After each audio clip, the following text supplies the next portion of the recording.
Search engine optimization, or SEO for short, is the process of, you won't be surprised to know, optimizing your page for search engines. So Google, Bing, and so on and so forth. Just for the sake of simplicity, I'll refer to Google, but it includes all the other major search engines as well.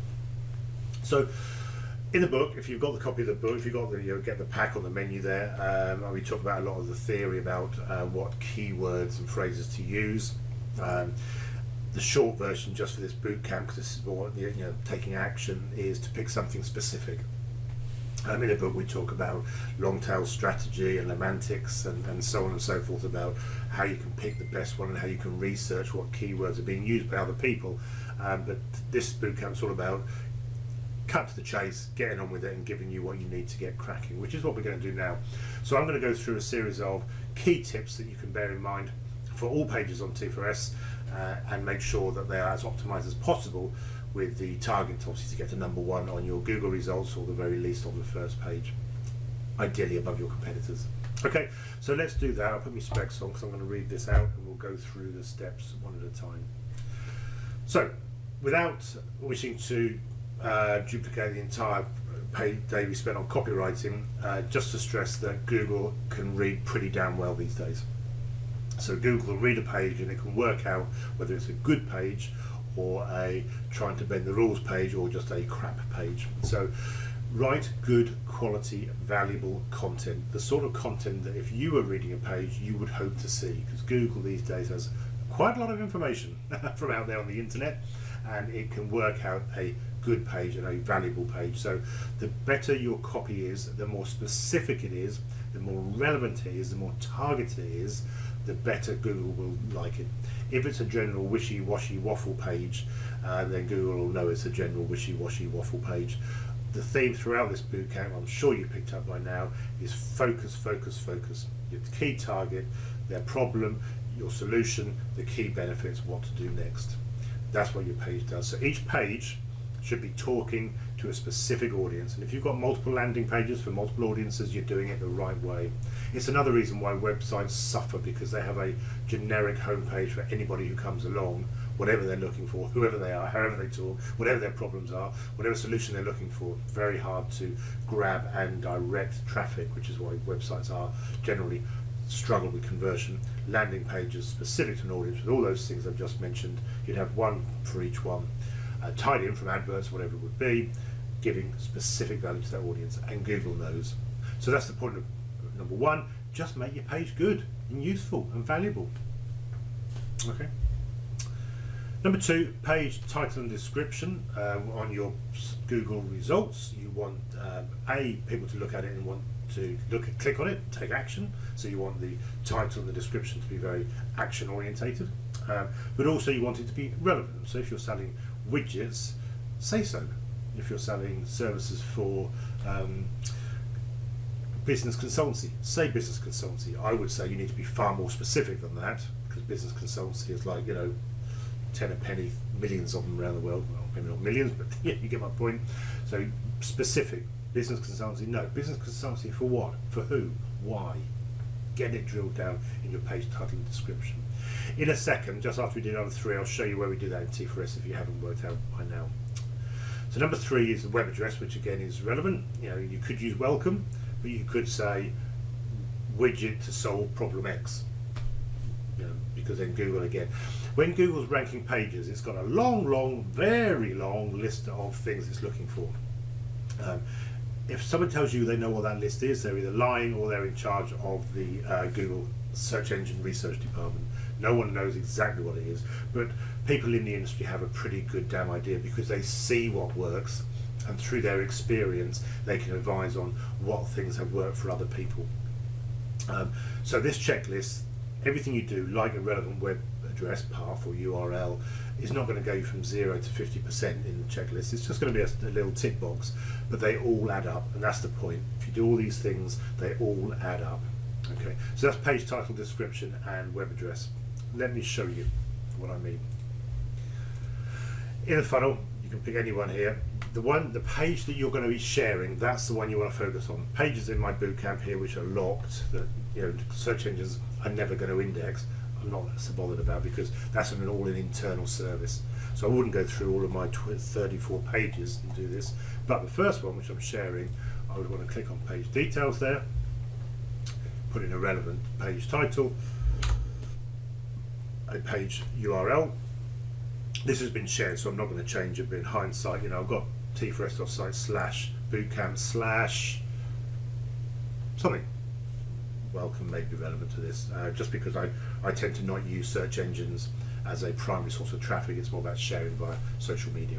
And then the description, action orientated, relevant, make it something that people are going to go, oh yeah, okay, I'll have a look, and click. You can, if you want, discourage search engines from indexing this page. It's a request which people like Google and Bing will honour, and that if they see that tick, your page won't be indexed. It will skip the indexing. But down the bottom here, change image. When you share on social media, this is the image that people will see. So you click on change image, and you choose an image you've got, upload one if necessary. That's the image which will be shared on social media. And update. Now, if you've shared it previously and you want to change the image, Facebook does something called caching. Caching is its own copy of what it's previously got. It's basically to make everything faster. If you change your image, you want to tell Facebook that you've changed the image. So in your browser, Google for Facebook debugger, and click on the first link. I'll guarantee it'll be the first link. And you put in the path, the full path, the full web address of what the link is that you're sharing, and click on debug. Facebook will then say, this is how we got it before, the old image. If I'd have changed the image, I click on scrape again, it goes away and gets the new image, the new page title, the new page description ready to be shared by the next person on Facebook. You have to be a bit persistent. It doesn't always happen first time, so if not, give it a go, click on scrape again 2, 3, 4, 5 times, and eventually it does get there. Okay, that's that. Number 4, use headlines appropriately, each with one primary keyword, limited to 70 to 80 characters, and relevant to the page title and content.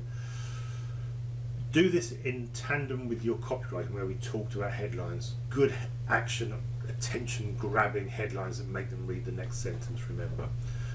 But if you've got a keyword that you found, and in the traffic sales book we talk about, as I say, the long tail strategy and semantic indexing, and also how to find out which keywords you can use that are currently being searched for. And remember, Google Analytics, again, great source to see what people are searching for to get to your page, to allow you to adjust the content for better SEO results.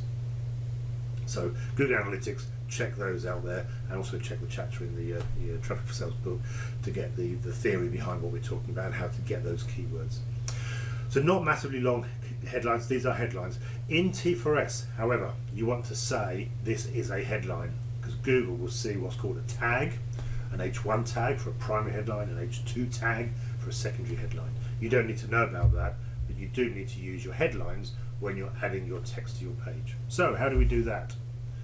Let's pop across here and let's pick a page. I'll pick one down here, sort of less important. Let's pick the wrap up. So if this was a public page, it's not. But if this was a public page, and I had a headline written with my keyword, and it's attention grabbing and action orientated and so on and so forth, when I add the headline to the page, I want to, rather than paragraph, I want to choose heading or subheading.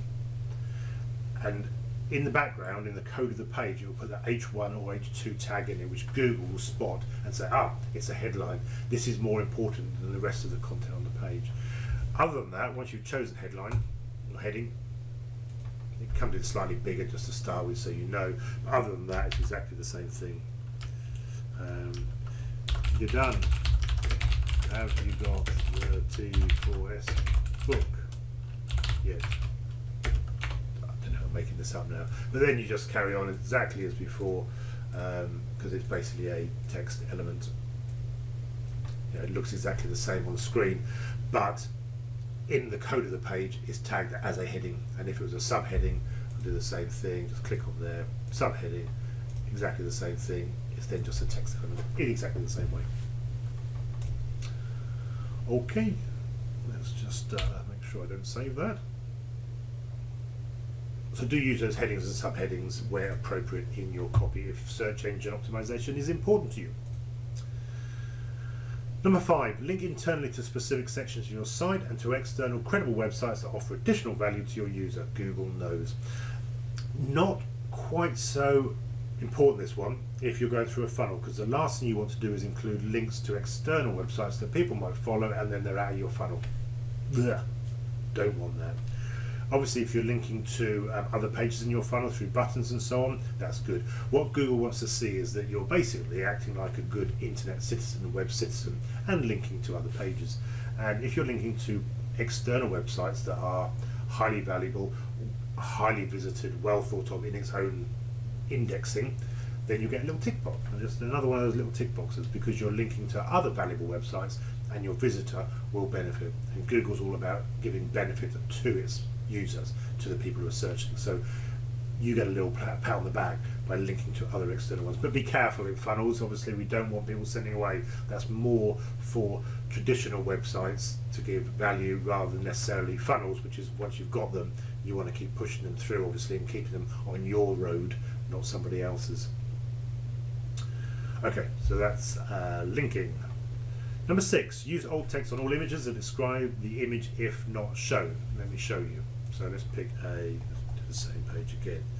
This is for search engine optimization, but also accessibility. So people who are blind, can't see an image, this text is read out to them in their screen reader. But also, although Google can now recognize images pretty damn well, alternative text, as it's called, alt text, will describe the image. So you click on an image, and Google won't know that's a picture of t4s bot holding up a trophy. It might be these days, but I'm assuming it's not that clever yet. So once you click on the image, under the More tab over here, click on that. You can set the alt text, the alternative text. So picture of t4s bot holding up a trophy would be a good alternative text. And that's it. Save. And then when it's viewed in the code of the page, that alternative text is known about. And you see if I just hover over the image, it pops up there. So it describes, and that's the key thing for alt text. It is a description of what the image is. Assume you couldn't see it. Whatever you had to type to describe it, that's what you put in. Okay. Use at least 300 words. I'll put in here, this is a funny one, always debated, so there's no definitive answer about how long a page should be. The common sense view is that it's got to be long enough to add value to the visitor. So, if you've got a page saying buy now and a button, Google's going to go, so if you're on your landing pages, you're looking for perhaps a colder audience that needs more words, that's cool because you'll have more words on the page. If they're a very warm audience where you have less words on the page, you're going to struggle with this one, because if they're warm, or particularly if they're very hot in terms of traffic, they love you, they just want to know what it is and they want to buy it. On your conversion page, you should have a button saying you're here, you got it, click, boom, buy. So there's big balancing act going on. Generally speaking, you want enough content on the page to be able to demonstrate to Google that it has value, and you can't really add value without using a certain number of words. Okay, number 8. Include your keyword in the first paragraph. Clear enough. All of these words, these rules 5 years ago were very hard and fast. The way that Google and so on works now is so much better and so good. All of these they're not black and white anymore, but it's also good from a subconscious reading point of view. If your keyword is about something called widget, to have the word widget in the title followed by widget in the first paragraph, it's just reinforcing to the reader and subconsciously getting that word into their brain. Right. Use your keyword appropriately throughout your copy with lots of useful synonyms. I don't mean put the word widget in every single bloody sentence, because remember, good copy doesn't get noticed, bad copy does. If you put widget in every sentence, it's going to stand out, and that's going to be the impression that you leave people.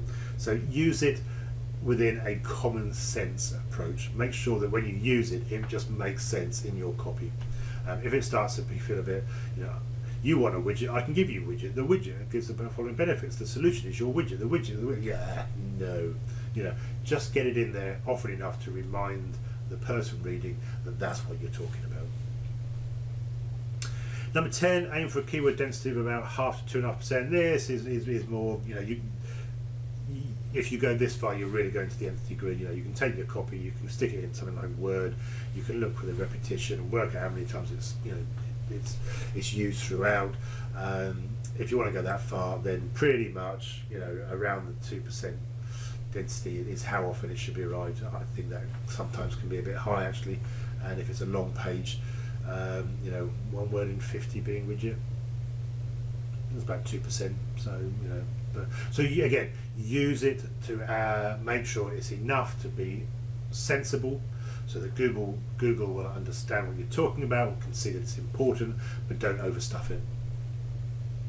Otherwise, your copy just sounds crap, and that's what visitors will remember. Number 11, use original content. Do not copy and paste from another web page. Google's got a copy of all these pages, right? So if you copy it from somewhere else, immediately Google's going to know you copied it. And if you copied it, if it's good copy, it's probably come from a good website with a lot of traffic. It will know, Google, that you've got a new page and you've half-inched it from the other page. So don't copy. In fact, do the opposite. By all means, be inspired by content, but then make it your own. Google, another tick in the box, unique copy will win. Which ties me into number 12 a little bit here, which is the last one, which is a bit techie, called canonical URL. So if you get bored at this point, you can gloss over it, and it's only relevant if you're embedding your funnel inside another website like WordPress or something like that, which you can get a plugin just to automatically insert your funnel inside your WordPress website. What you do, if that happens, it will appear under the t4s.site/whatever, and it will also appear under your WordPress.com website. So Google says, hang on a minute, it's on the internet twice here. I don't like that, because it likes unique content. So you want to tell Google, look, no, hang on a second, I know I've got two, but this one over here is the main one, and this over here is just sort of secondary. I'm telling you that I know this is the most important one, so take this as the main one. So if you're indexing 2 copies, focus on this one please and show that one. How you do that? Quite simple, you'll be glad to know. When you're looking at your page details, so let's just pick up this first one here. If I was embedding this into another website, here, canonical URL is going to be the URL of where you're embedding it. Now if I show you this new quick tab here, that's on the tutorials, embedding in your own site, and this goes through and tells you what to do. So it gives you a download for a WordPress plugin, it tells you about Squarespace, how to do that, and so on. And at the end here, it tells you what the canonical URL is. So you want to put in here the address of where it's being embedded, I assume, because that's the most important. So in here you would put https www.mywebsite.com/myfunnel-page, whatever you put in there. And that tells Google, look, I've got 2 copies, but this one over here is the primary one. It's the right way to do it. All those ticks in the boxes. And that's it. So that's gone through and covered all of those. Excuse me. That image down there is just the canonical URL. So that's the stuff you can go away and do it. The stuff at the top is the most important initially, that you can get into a good habit of doing straight away. Good copy, good page title and description, URL, good image for sharing. Remember Facebook debugger, Google for that. If you need to update Facebook's cache, it's a copy of what your image is if you change it. Alt text on all images is just good practice. Use enough copy in the same spirit as good copy. Have enough words to make it valuable to the person visiting the page, whatever that might be and however appropriate that is. And be original. And that's just a good set of principles to bear in mind when you're creating pages and content to help ensure that Google knows. Ultimately, unless you're getting unless you're getting lots and lots of traffic, it's very hard to stand out from the crowd. If you're getting a small amount of traffic, you really have to focus on knowing those keywords that people are using. Google Analytics, the book, traffic for sales, long tail strategy, that's what you want. get those keywords that you know people are searching for that no one else is indexing for. Because if you can index for those searches that no one else is indexing for, you will therefore naturally rise up the rankings in Google. You know, even to the point of number one. I've done it. You know, and it happens quickly. You know, within a couple of hours we had a competition, and I got a page to number one. I forget what it was. Something I can't remember what it was. It was something, but by going specific, got to number one in Google, and I was there in a couple of hours with a custom domain name and everything. It was magic.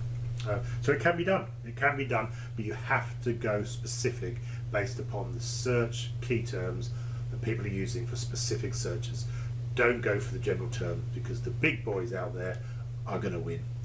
Got to go specific, long tail strategy.